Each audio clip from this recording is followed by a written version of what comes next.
제1장 강아지별 이야기. 깊은 산골짜기 작은 마을에 혼자 사는 할머니가 있었습니다. 할머니는 늘 쓸쓸한 마음으로 지내고 있었는데 어느 날 밤 뒷산에서 애처로운 울음소리가 들려왔습니다. 할머니는 등불을 들고 소리가 나는 곳으로 향했습니다. 바위 틈 사이에서 작은 강아지 한 마리가 떨고 있었습니다. 털은 누렇게 빛이 나고 눈은 맑고 영롱했지만 몸은 깡마르고 상처투성이었습니다. 할머니는 강아지를 품에 안고 집으로 데려왔습니다. 따뜻한 방에 눕혀주고 죽을 끓여 먹였더니 강아지는 금세 기운을 차렸습니다. 할머니는 강아지에게 별이라는 이름을 지어주었습니다. 강아지의 눈이 밤하늘 별처럼 반짝였기 때문이었습니다. 별이는 할머니를 따라다니며 외로웠던 할머니의 마음을 달래주었습니다. 하지만 별이는 밤만 되면 마당으로 나가 하늘을 바라보며 구슬픈 소리로 울곤 했습니다. 할머니가 왜 그러는지 물어보았지만 별이는 대답 대신 더 슬프게 울 뿐이었습니다. 마을 사람들은 강아지가 밤마다 우는 소리 때문에 잠을 이루지 못한다며 할머니에게 불평을 했습니다. 할머니는 별이를 달래려 했지만 소용이 없었습니다. 어느 날 밤 할머니는 별이가 우는 이유를 알아보기로 했습니다. 별이 뒤를 조용히 따라가 보니 강아지는 뒷산 꼭대기에 올라가 별들을 바라보며 울고 있었습니다. 할머니가 가만히 들어보니 별이가 하늘을 향해 무언가를 간절히 빌고 있는 것 같았습니다. 그때 하늘에서 이상한 일이 일어났습니다. 별들 중에서 가장 작고 희미한 별 하나가 점점 밝아지기 시작했습니다. 그 별은 마치 별이의 간절한 마음에 응답하는 것처럼 반짝반짝 빛났습니다. 별이는 더욱 애절하게 울며 그 별을 바라보았습니다. 할머니는 깜짝 놀라 별이에게 다가갔습니다. 그러자 별이가 처음으로 할머니에게 말을 했습니다. 원래 별이는 하늘나라에서 온 작은 별이었다고 했습니다. 하늘나라에는 수많은 별들이 살고 있었는데 별이는 그 중에서도 가장 작고 빛이 약한 별이었습니다. 다른 별들은 모두 밝게 빛나며 사람들의 소원을 들어주는 일을 했지만 별이는 너무 작아서 아무도 자신을 보지 못했습니다. 별이는 외롭고 쓸쓸했습니다. 그러던 어느 날 실수로 하늘에서 떨어져 이 땅의 강아지 모습으로 태어나게 되었다고 했습니다. 별이는 매일 밤 하늘의 친구들을 그리워하며 울었던 것이었습니다. 특히 자신과 가장 친했던 작은 별 하나를 애타게 부르고 있었습니다. 그 별은 별이가 떨어진 후 홀로 남겨져 더욱 외로워하고 있었습니다. 할머니는 별이의 사연을 듣고 마음이 아팠습니다. 하지만 동시에 궁금했습니다. 별이는 왜 하늘로 돌아가지 않는 것일까요? 별이는 대답했습니다. 한 번 땅에 떨어진 별은 다시 하늘로 올라갈 수 없다고 했습니다. 하지만 정말 간절히 원한다면 하늘의 친구가 내려와 함께할 수 있다고 했습니다. 할머니는 별이를 위해 무엇인가 해주고 싶었습니다. 다음 날부터 할머니는 마을 사람들에게 별이의 이야기를 들려주었습니다. 처음에는 믿지 않던 사람들도 점차 별이의 사연에 마음을 열기 시작했습니다. 마을 사람들은 모두 함께 뒷산 꼭대기에 올라가 별이를 위해 기도하기로 했습니다. 그날 밤 마을 사람들은 모두 산 꼭대기에 모여 하늘을 바라보며 별이의 친구가 내려오기를 빌었습니다. 신기한 일이 일어났습니다. 사람들의 간절한 마음이 하늘에 닿았는지 그날 밤 하늘에서 작은 별 하나가 천천히 내려오기 시작했습니다. 그 별은 점점 가까워지더니 별이 곁에 작은 빛덩어리가 되어 머물렀습니다. 별이는 기뻐서 어쩔 줄 몰랐습니다. 오랫동안 그리워했던 친구가 자신을 찾아온 것이었습니다. 작은 별빛은 별이 주위를 둥글게 돌며 반짝였습니다. 마치 오랜 친구를 만난 기쁨을 표현하는 것 같았습니다. 그날 이후 별이는 더 이상 밤마다 울지 않았습니다. 대신 작은 별빛과 함께 뒷산을 돌아다니며 즐겁게 뛰놀았습니다. 마을 사람들은 밤이면 산에서 반짝이는 두 개의 빛이 함께 노는 모습을 볼 수 있었습니다. 할머니는 별이와 작은 별이 함께 있는 모습을 보며 흐뭇해했습니다. 별이는 이제 외롭지 않았고 할머니도 별이 덕분에 더 이상 쓸쓸하지 않았습니다. 작은 별빛은 낮에는 별이 털 속에 숨어 있다가 밤이면 나와서 함께 놀았습니다. 시간이 흘러 별이는 점점 특별한 능력을 갖게 되었습니다. 아픈 사람이 있으면 별이가 그 사람 곁에 가서 작은 별빛을 나누어 주었습니다. 그러면 신기하게도 아픈 사람이 나아졌습니다. 또한 길을 잃은 사람이 있으면 별이와 작은 별이 함께 나타나 길을 안내해 주었습니다. 마을에는 점점 좋은 일들이 많아졌습니다. 농사도 잘 되고 병든 사람도 없어졌습니다. 사람들은 모두 별이와 작은 별 덕분이라고 생각했습니다. 별이는 이제 마을의 수호신 같은 존재가 되었습니다. 하지만 별이에게는 아직도 한 가지 소원이 있었습니다. 할머니가 점점 나이가 들어가는 것이 걱정되었습니다. 할머니는 별이를 키우느라 몸이 많이 약해졌습니다. 별이는 할머니를 위해 무엇인가 하고 싶었지만 방법을 모르겠었습니다. 어느 날 밤 작은 별이 별이에게 말했습니다. 하늘나라에는 생명의 샘이 있다고 했습니다. 그 샘물을 마시면 아픈 몸이 나아지고 오래오래 건강하게 살 수 있다고 했습니다. 하지만 그 샘물을 가져오려면 큰 희생이 따른다고 했습니다. 별이는 주저하지 않았습니다. 할머니를 위해서라면 어떤 희생도 감수하겠다고 했습니다. 작은 별은 별이의 마음을 알고 함께 하늘나라로 올라가기로 했습니다. 하지만 땅에서 태어난 별이가 하늘로 올라가려면 자신의 모든 힘을 써야 한다고 했습니다. 그날 밤 별이는 할머니에게 모든 이야기를 털어놓았습니다. 할머니는 별이가 자신을 위해 그런 위험을 감수하려 한다는 것을 알고 눈물을 흘렸습니다. 하지만 별이의 마음을 꺾을 수는 없었습니다. 할머니와 마을 사람들은 모두 뒷산 꼭대기에 모여 별이를 배웅했습니다. 별이는 작은 별과 함께 하늘로 올라가기 시작했습니다. 점점 높이 올라가는 별이를 보며 사람들은 모두 기도했습니다. 하늘나라에 도착한 별이는 생명의 샘을 찾아 헤맸습니다. 그곳은 무지개빛으로 반짝이는 아름다운 곳이었지만 생명의 샘은 쉽게 찾을 수 없었습니다. 별이는 지치고 힘들었지만 포기하지 않았습니다. 마침내 별이는 구름 너머 깊은 곳에서 생명의 샘을 발견했습니다. 샘물은 은빛으로 반짝이며 신비로운 향기를 풍겼습니다. 별이는 작은 병에 샘물을 담았습니다. 하지만 그 순간 별이의 몸이 점점 투명해지기 시작했습니다. 생명의 샘물을 가져가는 대가로 별이는 자신의 생명을 내놓아야 했습니다. 하지만 별이는 후회하지 않았습니다.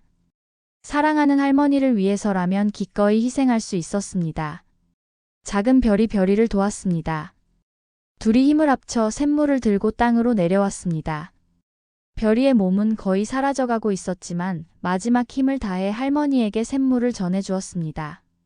할머니가 샘물을 마시자 신기한 일이 일어났습니다. 구부정했던 허리가 펴지고 주름진 얼굴이 부드러워졌습니다. 하얗던 머리카락도 다시 검어졌습니다. 할머니는 젊은 시절의 모습을 되찾았습니다. 하지만 별이는 점점 사라져가고 있었습니다. 할머니는 별이를 붙잡으려 했지만 손만 허공을 스쳤습니다. 별이는 마지막으로 할머니에게 말했습니다. 자신은 이제 하늘의 별이 되어 할머니를 영원히 지켜보겠다고 했습니다. 별이가 완전히 사라지자 하늘에 새로운 별이 하나 생겼습니다. 그 별은 다른 별보다 더 밝고 아름답게 빛났습니다. 작은 별도 그 옆에서 함께 반짝였습니다. 두 별은 항상 함께 있으며 마을을 내려다보았습니다. 할머니는 매일 밤 하늘의 별이를 바라보며 감사의 마음을 전했습니다. 비록 별이는 떠났지만 그 사랑은 영원히 할머니 마음속에 남아 있었습니다. 마을 사람들도 밤하늘의 두 별을 보며 별이를 기억했습니다. 그 후로도 마을에는 신기한 일들이 계속 일어났습니다. 어려운 일이 있을 때마다 하늘의 두 별이 특별히 밝게 빛나며 사람들을 도와주었습니다. 사람들은 그것이 별이와 작은 별의 도움이라고 믿었습니다. 할머니는 오래오래 건강하게 살면서 별이의 이야기를 후손들에게 전해주었습니다. 그리고 그 이야기는 대대로 이어져 지금도 사람들이 기억하고 있습니다. 밤하늘을 올려다보면 두 개의 별이 나란히 반짝이는 것을 볼 수 있다고 합니다. 그것이 바로 사랑하는 할머니를 위해 모든 것을 바친 별이와 그를 도운 작은 별의 모습이라고 전해집니다. 지금도 외로운 마음을 가진 이들이 있으면 그 두 별이 따뜻한 빛을 보내어 위로해준다고 합니다. 제2장 달빛 신랑 깊은 산골짜기에 어여쁘고 마음씨 착한 처녀가 살고 있었습니다.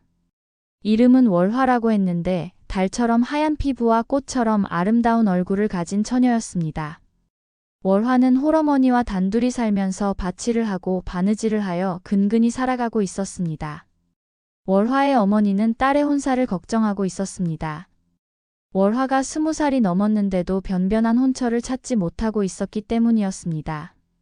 마을에는 월화를 탐내는 총각들이 많았지만 대부분 가난하거나 마음에 들지 않는 사람들이었습니다. 월화는 어머니 말씀에 따라 혼인하려 했지만 마음 한구석에는 언젠가 참된 사랑을 만나고 싶다는 꿈을 품고 있었습니다. 그러던 어느 가을밤 월화는 늦도록 바느질을 하다가 마당에 나와 달을 바라보고 있었습니다. 보름달이 밝게 비치는 밤이었는데 갑자기 달빛 속에서 한 남자가 나타났습니다. 그 남자는 키가 크고 준수한 모습이었으며 하얀 옷을 입고 있었습니다. 온 몸에서 은은한 빛이 나서 마치 달빛이 사람 모양이 된 것 같았습니다. 월화는 깜짝 놀라 뒤로 물러섰지만 그 남자는 부드러운 목소리로 말했습니다. 자신은 달나라에서 온 왕자라고 하면서 오랫동안 월화를 지켜보았다고 했습니다. 월화의 착한 마음과 아름다운 모습에 반해 사랑하게 되었다고 고백했습니다. 처음에 월화는 믿을 수가 없었습니다. 하지만 달빛 왕자의 진실한 마음과 따뜻한 말들을 듣고 있으니 마음이 자꾸만 끌렸습니다. 달빛 왕자는 매일 밤 월화를 찾아와 이야기를 나누었습니다. 때로는 달빛 속에서 함께 춤을 추기도 하고 때로는 밤하늘의 별들을 바라보며 미래에 대한 꿈을 이야기하기도 했습니다. 달빛 왕자는 월화에게 달나라의 아름다운 이야기들을 들려주었습니다. 달나라에는 은빛 강이 흐르고 진주빛 궁전이 있다고 했습니다. 그곳에서는 영원히 늙지도 죽지도 않으며 언제나 행복하게 살 수 있다고 했습니다. 월화는 그런 이야기를 들으며 마음속 깊이 사랑의 감정이 싹트고 있음을 느꼈습니다. 시간이 흘러 월화와 달빛 왕자는 서로 깊이 사랑하게 되었습니다. 달빛 왕자는 월화에게 청혼했습니다. 자신과 함께 달나라로 가서 영원한 사랑을 나누며 살자고 제안했습니다. 월화는 기뻤지만 동시에 걱정도 되었습니다. 홀어머니를 두고 갈 수는 없었기 때문이었습니다. 달빛 왕자는 월화의 마음을 이해했습니다. 그래서 우선 이 땅에서 혼례를 올리고 나중에 어머니가 돌아가신 후에 달나라로 가기로 약속했습니다. 월화는 달빛 왕자의 배려에 감동하여 혼인을 승낙했습니다. 하지만 문제가 있었습니다. 달빛 왕자는 낮에는 모습을 드러낼 수 없었습니다. 오직 달이 뜬 밤에만 나타날 수 있었고 특히 보름달이 가장 밝을 때만 온전한 모습이 되었습니다. 그렇기 때문에 혼례도 달밤에 치러야 했고 사람들에게는 비밀로 해야 했습니다. 보름달이 뜬 어느 가을밤 월화와 달빛 왕자는 조용히 혼례를 올렸습니다. 달빛이 신랑 신부를 비추는 가운데 하늘의 별들이 축복해 주었습니다. 어머니도 달빛 왕자의 진심을 알고 혼례를 허락해 주었습니다. 비록 평범한 혼례는 아니었지만 두 사람의 사랑은 그 무엇보다도 진실했습니다. 혼인 후 월화는 행복한 날들을 보냈습니다. 낮에는 어머니를 모시고 집안일을 하며 지내고 밤이면 달빛 신랑과 함께 시간을 보냈습니다. 달빛 신랑은 월화에게 여러 가지 신기한 능력을 가르쳐 주었습니다. 달빛으로 아픈 사람을 치료하는 방법, 달빛으로 농작물을 더 잘 자라게 하는 방법 등이었습니다. 월화는 그런 능력들을 이용해 마을 사람들을 도와주었습니다. 아픈 사람이 있으면 달밤에 찾아가서 달빛을 받게 해주어 병을 낫게 해주었습니다. 가뭄이 들면 달빛으로 농작물의 생기를 불어넣어 주었습니다. 사람들은 월화의 신비한 능력에 감탄했지만 그 비밀을 알지는 못했습니다. 그런데 시간이 흘러가면서 월화에게 고민이 생겼습니다. 달빛 신랑과의 사이에서 아이가 생기지 않는 것이었습니다. 월화는 아이를 갖고 싶어 했지만 달빛 신랑은 인간과 달나라 사람 사이에서는 아이가 생기기 어렵다고 말했습니다. 하지만 만약 정말 간절히 원한다면 방법이 없지는 않다고 했습니다. 달나라에는 생명의 꽃이라는 것이 있다고 했습니다. 그 꽃의 꽃가루를 마시면 달나라 사람도 인간의 아이를 가질 수 있다고 했습니다. 하지만 그 꽃은 매우 귀한 것이어서 쉽게 구할 수 없다고 했습니다. 또한 그 꽃가루를 마시면 달나라 사람의 힘이 약해져서 인간 세상에서 더 오래 머물 수 없게 된다고 했습니다. 월화는 고민에 빠졌습니다. 아이를 갖고 싶은 마음은 간절했지만 달빛 신랑이 약해질 수도 있다는 것이 걱정되었습니다. 달빛 신랑은 월화의 마음을 알고 기꺼이 생명의 꽃을 구해오겠다고 했습니다. 아내의 소원이라면 어떤 위험도 감수하겠다고 다짐했습니다. 어느 날 밤 달빛 신랑은 달나라로 가서 생명의 꽃을 가져왔습니다. 그 꽃은 달빛보다도 더 환하게 빛나는 아름다운 꽃이었습니다. 월화는 그 꽃가루를 우린 물을 마셨습니다. 그러자 신기하게도 얼마 후 월화는 아이를 가졌습니다. 하지만 달빛 신랑은 점점 약해져 갔습니다. 예전처럼 밝게 빛나지도 못하고 달이 조금만 기울어도 모습이 흐릿해졌습니다. 월화는 그런 달빛 신랑을 보며 마음이 아팠습니다. 자신의 욕심 때문에 남편이 고생하게 된 것 같았습니다. 달빛 신랑은 월화를 위로했습니다. 사랑하는 아내의 소원을 이루어 주었으니 후회하지 않는다고 했습니다. 곧 태어날 아이를 위해서라도 기쁜 마음으로 지내자고 했습니다. 월화는 달빛 신랑의 말에 위로받으며 건강한 아이를 낳기 위해 몸조리를 했습니다. 드디어 아이가 태어났습니다. 아들이었는데 신기하게도 낮에는 평범한 아이처럼 보이지만 밤이 되면 달빛처럼 은은하게 빛나는 아이였습니다. 달빛 신랑은 아이를 보며 무척 기뻐했습니다. 자신의 피를 이어받은 아이가 이렇게 건강하게 태어난 것이 감사했습니다. 월화는 아이에게 월화라는 이름을 지어주었습니다. 달의 아이라는 뜻이었습니다. 월화는 보통 아이들보다 영리하고 착했습니다. 또한 어두운 곳에서도 잘 볼 수 있고 달빛을 받으면 병이 낫는 신비한 능력도 가지고 있었습니다. 하지만 행복한 시간도 잠시뿐이었습니다. 달빛 신랑의 힘은 계속해서 약해져 갔습니다. 이제는 보름달이 떠도 예전처럼 선명하게 나타나지 못했습니다. 몸이 자꾸 투명해져서 바람에 흩어질 것 같았습니다. 월화의 어머니가 병이 들어 위독해졌습니다. 월화는 어머니를 간병하느라 바빴고 달빛 신랑도 자신의 힘을 다해 어머니를 돌봐드렸습니다. 하지만 달빛 신랑의 힘으로도 어머니의 병을 완전히 낫게 할 수는 없었습니다. 어머니는 월화를 불러 유언을 남겼습니다. 달빛 신랑이 얼마나 착한 사람인지 알고 있으니 걱정하지 말고 행복하게 살라고 했습니다. 그리고 월화를 잘 키워서 좋은 사람으로 만들라고 당부했습니다. 어머니는 그렇게 말씀을 남기고 편안히 눈을 감았습니다. 어머니가 돌아가신 후 달빛 신랑은 월화에게 말했습니다. 이제 달나라로 가서 살 때가 되었다고 했습니다. 자신의 힘이 점점 약해지고 있어서 이 세상에서는 더 이상 버틸 수 없다고 했습니다. 달나라에 가면 다시 건강해질 수 있다고 했습니다. 월화는 갈등에 빠졌습니다. 사랑하는 남편과 함께 가고 싶었지만 이 땅을 떠나는 것이 두려웠습니다. 또한 월화가 인간 세상에서도 잘 살 수 있을지 걱정되었습니다. 달빛 신랑은 월화의 마음을 이해했습니다. 그래서 월화가 결정할 때까지 기다리겠다고 했습니다. 그러던 중 마을에 큰 가뭄이 들었습니다. 몇 달째 비가 오지 않아 농작물이 모두 말라 죽고 우물도 바닥이 났습니다. 사람들은 절망했고 마을을 떠나려는 사람들도 생겼습니다. 월화는 마을 사람들이 고생하는 것을 보며 가슴이 아팠습니다. 달빛 신랑은 자신의 남은 힘을 모두 써서 비를 내리게 해주겠다고 했습니다. 하지만 그렇게 되면 자신은 완전히 사라질 수도 있다고 했습니다. 월화는 깜짝 놀라며 만류했지만 달빛 신랑의 마음은 이미 정해져 있었습니다. 그날 밤 달빛 신랑은 하늘로 올라가 구름들을 불러 모았습니다. 자신의 모든 힘을 쏟아부어 비구름을 만들었습니다. 그러자 며칠 동안 촉촉한 비가 내렸습니다. 마을 사람들은 기뻐했고 농작물도 다시 살아났습니다. 하지만 달빛 신랑은 그 일로 인해 거의 사라져버렸습니다. 이제는 달이 가장 밝은 보름밤에도 희미하게만 보일 뿐이었습니다. 월화는 달빛 신랑을 붙잡으려 했지만 손에 잡히는 것은 차가운 달빛뿐이었습니다. 달빛 신랑은 마지막으로 월화에게 말했습니다. 자신은 이제 달 속에서 영원히 월화와 월화를 지켜보겠다고 했습니다. 비록 함께 있을 수는 없지만 사랑하는 마음만은 변하지 않을 것이라고 약속했습니다. 그리고 월화가 자라면 달의 능력을 제대로 사용할 수 있도록 도와주겠다고 했습니다.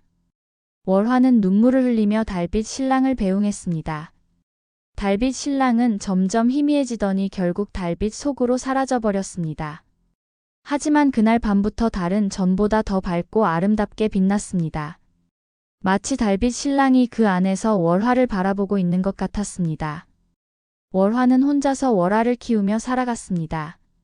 월화는 아버지를 닮아 착하고 영리하게 자랐습니다. 밤이 되면 달을 바라보며 아버지에게 하루 있었던 일들을 이야기하곤 했습니다. 그러면 달빛이 더욱 따뜻하게 비춰주는 것 같았습니다. 월화는 달빛 신랑에게서 배운 능력으로 마을 사람들을 계속 도와주었습니다. 아픈 사람을 치료해주고 농사가 잘 되도록 도와주었습니다. 사람들은 월화를 달님의 딸이라고 부르며 존경했습니다. 시간이 흘러 월화가 20살이 되었을 때 신기한 일이 일어났습니다. 어느 보름달 밤에 달빛 신랑이 다시 나타난 것입니다. 예전만큼 선명하지는 않았지만 분명한 모습이었습니다. 달빛 신랑은 월화와 월화를 보며 기뻐했습니다. 달빛 신랑은 말했습니다. 자신은 이제 완전히 달의 정령이 되었다고 했습니다. 인간의 몸은 잃었지만 대신 영원한 생명을 얻었다고 했습니다. 이제 매월 보름밤마다 가족들과 만날 수 있게 되었다고 했습니다. 월화는 기뻐서 울었습니다. 비록 예전처럼 항상 함께 있을 수는 없지만 이렇게라도 다시 만날 수 있게 된 것이 감사했습니다. 월화도 아버지와 처음으로 대화를 나누게 되어 감격했습니다. 그날부터 매월 보름밤마다 달빛 신랑은 가족들을 찾아왔습니다. 월화와 월화는 그날만을 기다리며 살았습니다. 달빛 신랑은 월화에게 달의 힘을 제대로 사용하는 방법을 가르쳐 주었습니다. 월화는 아버지의 가르침을 받아 더욱 강한 능력을 갖게 되었습니다. 월화가 결혼할 나이가 되자 달빛 신랑은 걱정했습니다. 월화가 평범한 인간 여자와 결혼하면 아이들이 달의 능력을 제대로 물려받지 못할 수도 있었기 때문입니다. 하지만 월화는 자신과 같은 능력을 가진 처녀를 찾아 결혼했습니다. 그 처녀도 별빛 속에서 태어난 특별한 아이였습니다. 월화의 아이들도 모두 신비한 능력을 가지고 태어났습니다. 그들은 달빛과 별빛을 다루는 능력을 물려받아 대대로 사람들을 도와주며 살았습니다. 월화는 손자 손녀들을 보며 행복해했습니다. 월화가 나이 들어 죽을 때가 되자 달빛 신랑이 나타났습니다. 이제 함께 달나라로 가서 영원히 살자고 제안했습니다. 월화는 기꺼이 승낙했습니다. 오랫동안 그리워했던 남편과 다시 함께 할 수 있게 된 것이 너무나 기뻤습니다. 월화는 달빛에 둘러싸여 하늘로 올라갔습니다. 마을 사람들은 그 모습을 보며 경이로워했습니다. 월화는 달나라에서 달빛 신랑과 재회하여 영원한 사랑을 나누며 살게 되었습니다. 그 후로도 월화와 달빛 신랑은 달 속에서 후손들과 마을 사람들을 지켜보았습니다. 어려운 일이 있을 때마다 달빛을 보내어 도와주었습니다.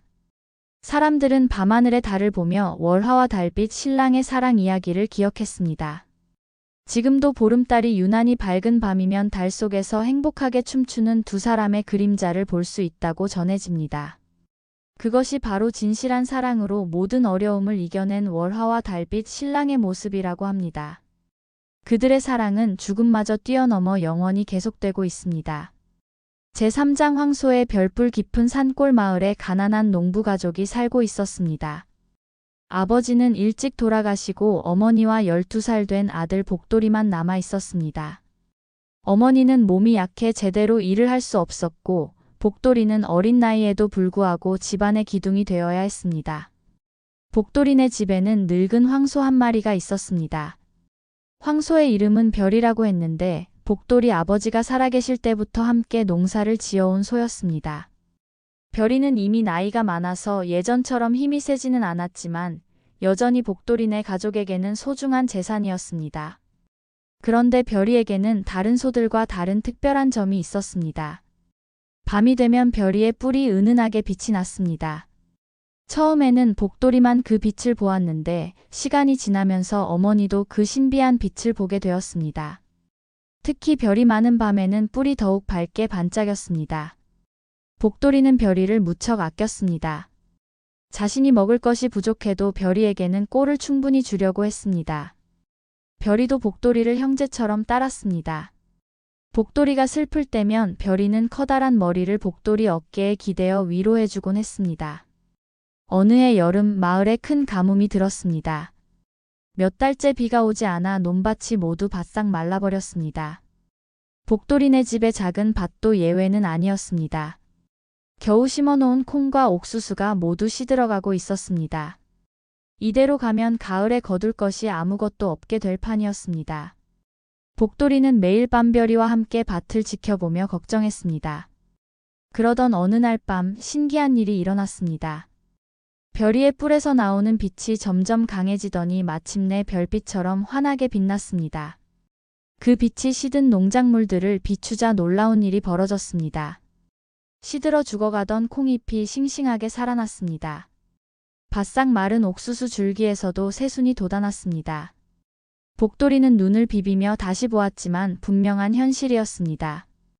별이의 뿔빛이 농작물들에게 생명력을 불어넣어 준 것이었습니다. 그 다음 날부터 복돌이는 매일 밤 별이와 함께 밭을 돌며 농작물들에게 뿔빛을 비춰주었습니다. 신기하게도 다른 집 농작물들은 계속 시들어갔지만 복돌이네 밭만은 푸르게 자라났습니다. 마을 사람들은 어떻게 된 일인지 궁금해했지만 복돌이는 별이의 비밀을 지키기 위해 아무에게도 말하지 않았습니다. 가을이 되자 복돌이네 밭에서는 풍성한 수확을 거둘 수 있었습니다. 콩도 많이 열렸고 옥수수도 알이 꽉 찬 것들이 주렁주렁 달렸습니다. 다른 집들은 가뭄 때문에 거의 수확할 것이 없었는데 복돌이네만 유독 풍작을 이룬 것이었습니다. 복돌이 어머니는 신기해하면서도 고마워했습니다. 이렇게 많은 수확이 있어서 올 겨울은 굶지 않고 지낼 수 있게 되었습니다.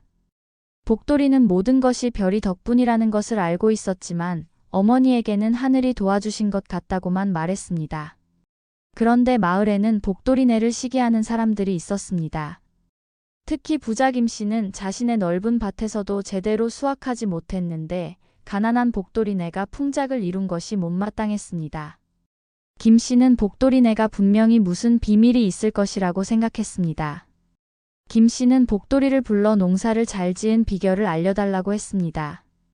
복돌이는 별이의 비밀을 말할 수 없어서 그냥 열심히 했을 뿐이라고 대답했습니다. 하지만 김씨는 믿지 않았습니다. 분명히 특별한 방법이 있을 것이라고 생각하며 복돌이를 계속 괴롭혔습니다. 어느 날 밤 김씨는 몰래 복돌이네 집 주변을 살펴보았습니다. 그때 마침 별이가 뿔빛을 내며 밭을 돌고 있는 것을 보게 되었습니다. 김씨는 깜짝 놀랐습니다. 소의 뿔에서 빛이 나다니 이런 신기한 일이 있을 수 있을까 싶었습니다. 김씨는 욕심이 생겼습니다. 그 신비한 소만 있다면 자신도 풍작을 이룰 수 있을 것이라고 생각했습니다. 김씨는 복돌이에게 가서 별이를 팔라고 했습니다. 많은 돈을 주겠다고 제안했지만 복돌이는 단호히 거절했습니다. 김씨는 포기하지 않았습니다. 복돌이 어머니를 찾아가서 소를 팔면 당분간 편하게 살 수 있을 것이라고 꾀었습니다. 어머니는 돈이 급하긴 했지만 별이는 복돌이에게 형제 같은 존재라는 것을 알고 있었습니다. 그래서 어머니도 김씨의 제안을 거절했습니다.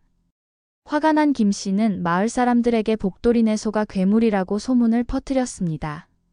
밤에 소의 뿔에서 빛이 난다며 불길한 일이 일어날 수 있다고 겁을 주었습니다. 처음에는 믿지 않던 사람들도 점점 복돌이네를 의심의 눈초리로 바라보기 시작했습니다. 마을 사람들은 복돌이네에게 소를 없애라고 압력을 넣었습니다. 그런 괴상한 소를 기르면 마을에 재앙이 올 것이라고 겁을 주었습니다. 복돌이와 어머니는 괴로웠습니다.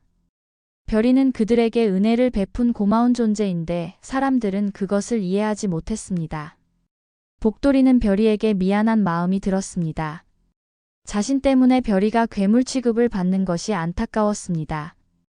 별이는 복돌이의 마음을 아는 듯 슬픈 눈으로 바라보며 고개를 끄덕였습니다. 마치 자신이 떠나야 한다는 것을 알고 있는 것 같았습니다. 그러던 어느 날 밤 별이가 갑자기 아프기 시작했습니다. 몸을 떨며 괴로워하는 별이를 보며 복돌이는 어찌할 바를 몰랐습니다. 어머니도 걱정하며 별이를 돌봤지만 상태는 계속 나빠졌습니다. 별이의 뿔빛도 점점 약해져 갔습니다. 복돌이는 마을의 나이 많은 할아버지를 찾아가 조언을 구했습니다. 할아버지는 별이의 이야기를 듣고 깊은 생각에 잠겼습니다. 그러더니 별이는 원래 하늘의 별이었는데 인간을 돕기 위해 소의 모습으로 내려온 것 같다고 말했습니다. 할아버지의 말에 따르면 하늘의 별들은 때로 착한 사람들을 돕기 위해 동물의 모습으로 세상에 내려온다고 했습니다. 하지만 사람들이 그 존재를 의심하거나 배척하면 다시 하늘로 돌아가야 한다고 했습니다. 별이가 아픈 것도 그런 이유 때문일 것이라고 했습니다. 복돌이는 큰 충격을 받았습니다. 자신을 도와주려고 온 별이가 사람들의 오해 때문에 떠나야 한다니 너무나 슬펐습니다. 하지만 별이를 더 이상 고생시킬 수는 없었습니다. 복돌이는 눈물을 흘리며 별이가 편안히 하늘로 돌아갈 수 있도록 도와주기로 결심했습니다. 보름달이 뜬 어느 밤 복돌이는 별이를 뒷산 꼭대기로 데리고 갔습니다. 그곳은 별들이 가장 가깝게 보이는 곳이었습니다. 별이는 힘겨워하면서도 복돌이를 따라 산에 올랐습니다. 산 꼭대기에 도착하자 별이의 뿔에서 다시 빛이 나기 시작했습니다.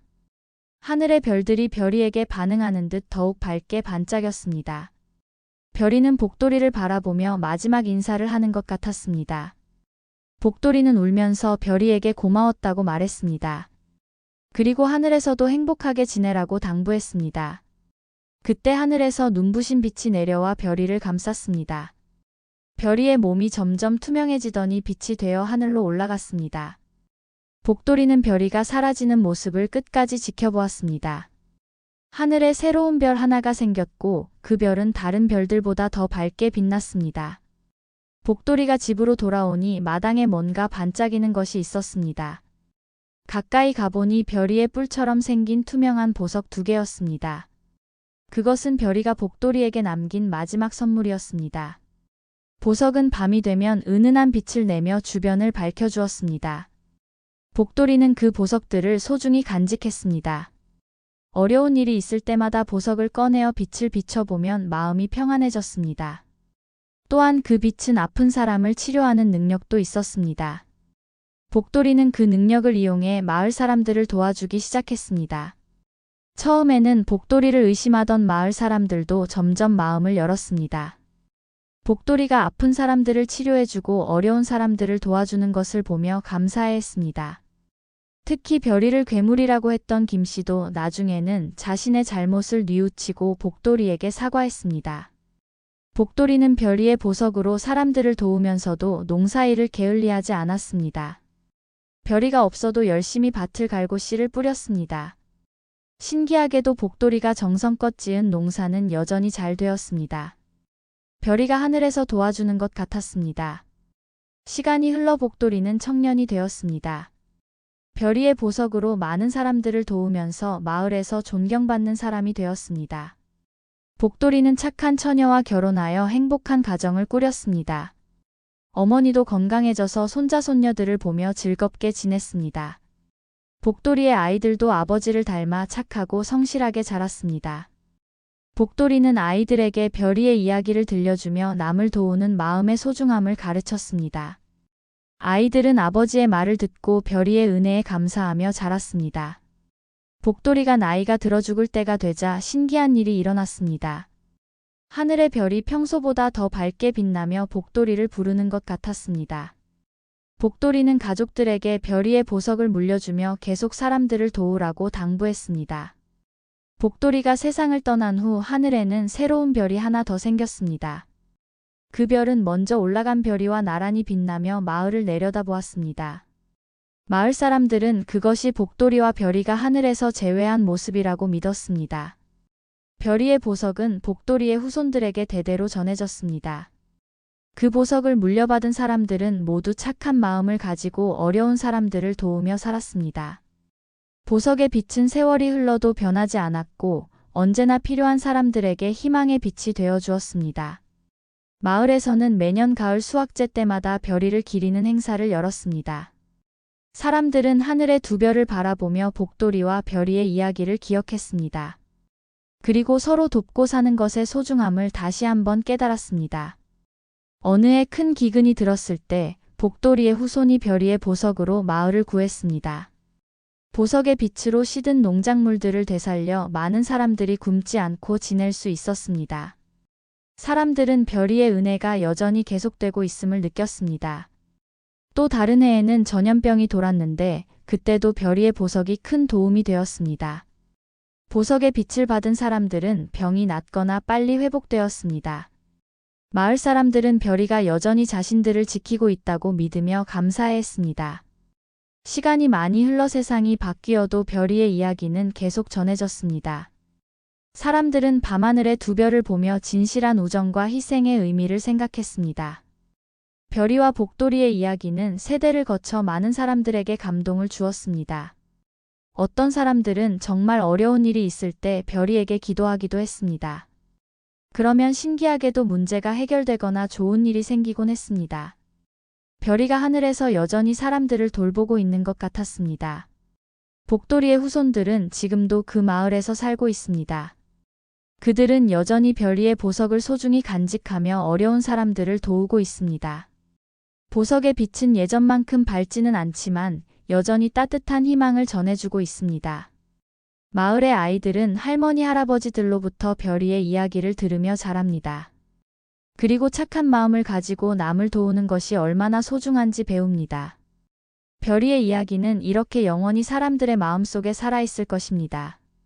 지금도 그 마을에서는 밤이 되면 하늘의 두 별이 특별히 밝게 빛나는 것을 볼 수 있다고 합니다. 그것이 바로 서로를 아끼며 살았던 복돌이와 별이의 모습이라고 전해집니다. 그들의 우정과 사랑은 죽음을 넘어서 영원히 계속되고 있습니다. 제4장 모래시계. 할머니. 깊은 산골 마을에 혼자 사는 할머니가 있었습니다. 할머니의 이름은 시간이라고 했는데 마을 사람들은 모두 시간 할머니라고 불렀습니다.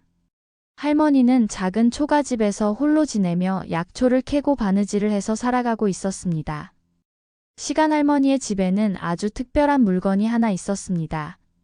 바로 커다란 모래시계였는데 이 모래시계는 할머니가 젊었을 때부터 간직해온 것이었습니다. 모래시계는 황금빛으로 반짝이는 틀에 쌓여 있었고 그 안의 모래는 은빛으로 빛이 났습니다. 보통 모래시계와는 전혀 다른 신비한 모습이었습니다. 할머니는 그 모래시계의 비밀을 아무에게도 말한 적이 없었습니다. 사실 그 모래시계는 시간을 다룰 수 있는 마법의 물건이었습니다. 모래시계를 뒤집으면 시간이 거꾸로 흘러가고 모래시계를 눕히면 시간이 멈추는 신기한 능력이 있었습니다.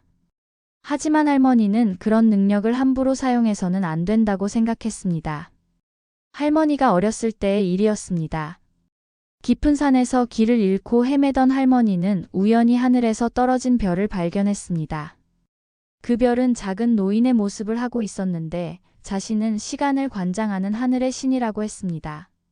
신은 할머니의 착한 마음을 보고 모래시계를 선물로 주었습니다. 그때 신이 말했습니다. 이 모래시계는 정말 급한 일이 있을 때만 사용해야 한다고 했습니다. 자신의 이익을 위해 사용하면 큰 벌을 받을 것이고 오직 다른 사람들을 위해서만 사용해야 한다고 당부했습니다. 할머니는 그 말을 가슴 깊이 새기고 모래시계를 소중히 간직했습니다.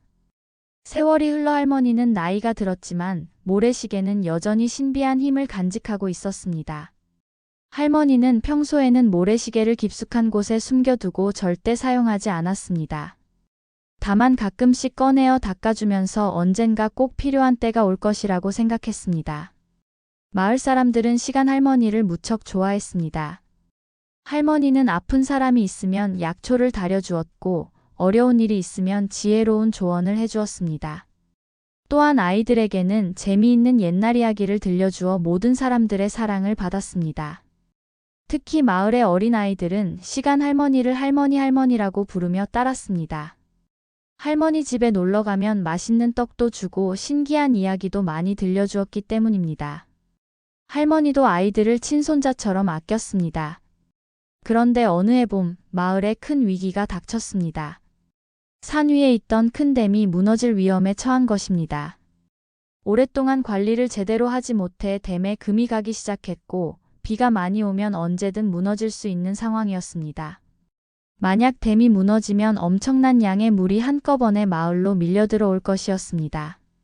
마을 전체가 물에 잠기고 사람들은 모두 목숨을 잃을 수도 있었습니다.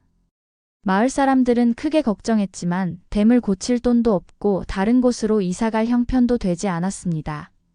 마을 이장은 관청에 도움을 요청했지만 답답한 답변만 돌아왔습니다. 예산이 없어서 당분간은 어쩔 수 없다는 것이었습니다. 사람들은 절망했습니다. 언제 무너질지 모르는 댐을 바라보며 불안한 나날을 보내야 했습니다. 특히 비가 조금만 와도 사람들은 벌벌 떨었습니다. 밤에도 제대로 잠을 잘 수 없었고 아이들은 무서워해서 울기만 했습니다. 마을 전체가 공포에 휩싸여 있었습니다. 이대로 가다가는 정말 큰일이 날 것 같았습니다. 그러던 어느 날 정말로 무서운 일이 일어났습니다. 며칠 동안 비가 내리더니 댐에서 큰 금이 소리가 났습니다. 댐을 살펴보러 간 사람들이 급하게 돌아와 큰일 났다고 소리쳤습니다. 댐이 곧 무너질 것 같다는 것이었습니다. 마을 사람들은 급하게 피난 준비를 했습니다. 하지만 갑작스러운 일이라 제대로 준비할 시간이 없었습니다. 더구나 노인들과 어린아이들은 빨리 움직이기 어려웠습니다. 이대로 가다가는 정말 큰 참사가 일어날 것이 분명했습니다. 시간 할머니는 마을 사람들이 우왕좌왕하는 모습을 보며 가슴이 아팠습니다. 이런 때야말로 모래시계를 사용해야 할 때라고 생각했습니다. 할머니는 집으로 달려가 깊숙한 곳에 숨겨둔 모래시계를 꺼냈습니다. 모래시계는 여전히 은은한 빛을 내며 신비로웠습니다. 할머니는 잠깐 망설였습니다. 모래시계를 사용하면 자신에게 어떤 일이 일어날지 알 수 없었습니다. 하지만 마을 사람들의 생명이 걸린 일이었습니다. 할머니는 더 이상 망설이지 않고 모래시계를 옆으로 눕혔습니다. 그 순간 신기한 일이 일어났습니다. 모든 것이 멈춰버렸습니다. 하늘에서 떨어지던 빗방울들이 공중에 그대로 멈춰 있고 바람에 흔들리던 나뭇가지들도 움직이지 않았습니다. 우왕좌왕하던 사람들도 모두 조각상처럼 멈춰서 있었습니다. 오직 할머니만 움직일 수 있었습니다. 할머니는 급하게 댐으로 향했습니다. 시간이 멈춘 세상에서 혼자 걸어가는 기분은 무척 이상했습니다. 평소에는 30분이나 걸리는 길이었지만 서둘러 걸어가니 금세 도착할 수 있었습니다. 댐을 보니 정말로 큰 금이 가 있었고 곧 무너질 것 같았습니다. 할머니는 어떻게 해야 할지 생각했습니다. 댐을 완전히 고치는 것은 불가능했지만 임시로라도 막을 수는 있을 것 같았습니다. 할머니는 주변에 있던 큰 바위들과 나무들을 이용해 댐의 금 간 부분을 막기 시작했습니다. 시간이 멈춰 있어서 할머니는 천천히 작업할 수 있었습니다. 평소 같으면 할머니 혼자서는 절대 할 수 없는 무거운 일이었지만 시간이 충분히 있으니 조금씩 해낼 수 있었습니다. 할머니는 밤새도록 일했습니다. 댐의 금간 부분을 어느 정도 막고 나니 할머니는 지쳐서 쓰러질 것 같았습니다. 하지만 아직 할 일이 남아 있었습니다. 마을 사람들이 안전한 곳으로 피할 수 있도록 길을 만들어 주어야 했습니다. 할머니는 마을로 돌아가 피난로를 정리했습니다. 돌아가는 길에 할머니는 자신의 몸에 이상한 변화가 일어나고 있음을 느꼈습니다. 몸이 점점 투명해지고 있었습니다. 모래시계의 힘을 사용한 대가였습니다. 할머니는 시간이 얼마 남지 않았다는 것을 알았습니다. 할머니는 마을에 도착해서 피난로를 깨끗이 정리하고 위험한 곳에는 표시를 해두었습니다. 또한 각 집마다 돌아다니며 사람들이 챙겨야 할 중요한 물건들을 찾아 가방에 넣어주었습니다. 특히 어린아이들과 노인들을 위해 특별히 신경을 썼습니다. 모든 준비를 마치고 나니 할머니의 몸은 거의 투명해져 있었습니다. 할머니는 집으로 돌아가 마지막으로 모래시계를 바로 세웠습니다. 그러자 멈춰있던 시간이 다시 흐르기 시작했습니다. 사람들도 다시 움직이기 시작했습니다. 사람들은 갑자기 상황이 달라진 것을 보고 놀랐습니다. 피난 갈 길이 깨끗하게 정리되어 있고 각자 집에는 소중한 물건들이 가방에 정리되어 있었습니다. 더 놀라운 것은 댐의 상태가 조금 나아져 있다는 것이었습니다. 당장 무너질 위험은 없어 보였습니다. 하지만 사람들은 이런 일이 어떻게 일어났는지 알 수 없었습니다. 마을 이장이 시간 할머니를 찾아가 보니 할머니는 의자에 앉아 깊은 잠에 빠져 있었습니다. 아무리 흔들어 깨워도 일어나지 않았습니다. 할머니는 너무 많은 힘을 써서 깊은 잠에 빠진 것 같았습니다. 마을 사람들은 할머니가 무언가 큰 일을 해주신 것 같다고 생각했습니다. 할머니 집에서 신기한 모래시계를 발견했지만 그것이 무엇인지는 알 수 없었습니다. 다만 할머니가 자신들을 위해 큰 희생을 치른 것 같다고 느꼈습니다. 사람들은 교대로 할머니를 돌보았습니다. 매일 따뜻한 죽을 끓여 먹이고 몸을 닦아드리며 정성껏 간병했습니다. 할머니는 잠든 듯이 평안한 표정을 하고 있었지만 깨어날 기미는 보이지 않았습니다. 한편 관청에서는 댐 상태를 다시 조사해 보았습니다. 신기하게도 댐이 예전보다 훨씬 튼튼해져 있었습니다. 누군가 밤새 보수 작업을 해놓은 것 같았지만 그런 큰 공사를 혼자 할 수 있는 사람은 없었습니다. 관청 사람들도 이상하게 생각했습니다. 그래도 댐이 안전해졌으니 다행이었습니다. 마을 사람들은 더 이상 댐이 무너질 걱정을 하지 않아도 되었습니다. 아이들도 무서워하지 않고 밤에 잠을 잘 수 있게 되었습니다. 모든 것이 평온해졌지만 할머니만은 여전히 잠든 채였습니다. 시간이 흘러 한 달이 지났을 때 드디어 할머니가 눈을 떴습니다. 하지만 할머니는 예전보다 많이 늙어 보였습니다. 머리는 더욱 하얗게 새었고 몸도 많이 약해져 있었습니다. 모래시계의 힘을 사용한 대가로 할머니의 생명력이 많이 줄어든 것이었습니다. 할머니가 깨어났다는 소식을 들은 마을 사람들은 모두 기뻐했습니다. 할머니를 보러 와서 그동안 걱정했다고 말했습니다. 할머니는 사람들이 모두 무사한 것을 보고 안심했습니다. 자신의 희생이 헛되지 않았다는 것을 알 수 있었습니다. 할머니는 사람들에게 모래시계의 비밀을 털어놓았습니다. 자신이 어떻게 시간을 멈추고 댐을 고쳤는지 설명해 주었습니다. 사람들은 할머니의 이야기를 듣고 깊이 감동했습니다. 할머니가 자신의 생명을 바쳐가며 마을을 구해준 것이었습니다. 마을 사람들은 할머니에게 진심으로 감사했습니다. 할머니 덕분에 모두 살 수 있었던 것입니다. 사람들은 할머니를 더욱 정성껏 돌보기로 했습니다. 할머니가 필요한 것이 있으면 언제든 도와드리겠다고 약속했습니다. 할머니는 이제 모래시계를 사용할 수 없게 되었습니다. 한번 그 큰 힘을 사용하고 나니 모래시계는 보통 모래시계가 되어버렸습니다. 더 이상 시간을 조종할 수 없었지만 할머니는 후회하지 않았습니다. 사랑하는 마을 사람들을 구할 수 있었으니까요. 할머니는 남은 생을 마을 사람들과 함께 평화롭게 보냈습니다. 비록 몸은 약해졌지만 마음은 여전히 따뜻했습니다. 아이들은 전보다 더욱 할머니를 사랑했고 어른들도 할머니를 친어머니처럼 모셨습니다. 할머니는 마을 아이들에게 자신의 경험담을 들려주었습니다. 남을 위해 희생하는 것의 소중함과 시간이 얼마나 귀중한지에 대해 가르쳐 주었습니다. 아이들은 할머니의 말씀을 가슴 깊이 새기며 자랐습니다. 세월이 흘러 할머니가 세상을 떠날 때가 되었습니다. 할머니는 마을 사람들을 불러 마지막 인사를 했습니다. 자신을 사랑해준 고마움과 함께 살 수 있어서 행복했다고 말했습니다. 그리고 앞으로도 서로 도우며 살아가라고 당부했습니다. 할머니가 돌아가신 후 마을 사람들은 할머니를 기리는 작은 사당을 만들었습니다. 그곳에는 할머니의 모래시계도 함께 모셨습니다. 비록 마법의 힘은 없어졌지만 할머니의 사랑이 담긴 소중한 유물이었습니다.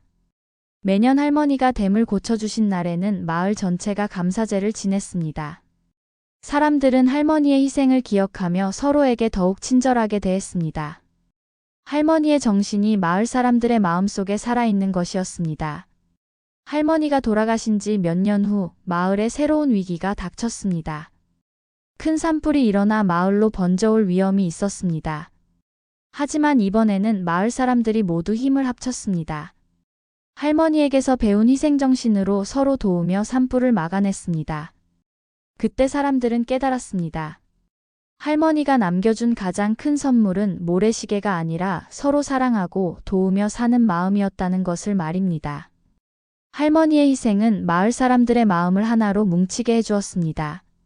시간이 더 흘러 마을의 아이들이 어른이 되고 결혼해서 아이를 낳았습니다. 그 아이들에게도 할머니의 이야기가 전해졌습니다. 시간 할머니가 어떻게 마을을 구했는지 그리고 얼마나 사람들을 사랑했는지에 대한 이야기였습니다. 새로운 세대의 아이들도 할머니의 이야기를 듣고 감동받았습니다. 그들도 할머니처럼 남을 위해 희생할 줄 아는 착한 사람이 되겠다고 다짐했습니다. 할머니의 정신은 이렇게 대대로 이어져 내려갔습니다. 마을에서는 지금도 할머니의 모래시계를 소중히 보관하고 있습니다. 비록 마법의 힘은 없지만 시간의 소중함을 일깨워주는 상징으로 여겨지고 있습니다. 사람들은 모래시계를 볼 때마다 할머니의 사랑을 기억합니다. 어떤 사람들은 정말 급한 일이 있을 때 할머니의 사당에 가서 기도하기도 합니다. 그러면 신기하게도 문제가 해결되거나 좋은 방법이 떠오르곤 합니다. 할머니가 하늘에서 여전히 마을을 지키고 있는 것 같습니다. 지금도 그 마을은 다른 곳보다 사람들이 서로 사랑하고 도우며 사는 곳으로 유명합니다.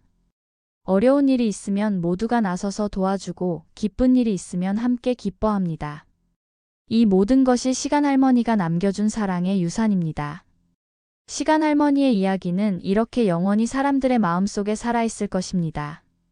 그리고 어려운 일이 닥칠 때마다 사람들은 할머니를 본받아 서로 힘을 합쳐 이겨낼 것입니다.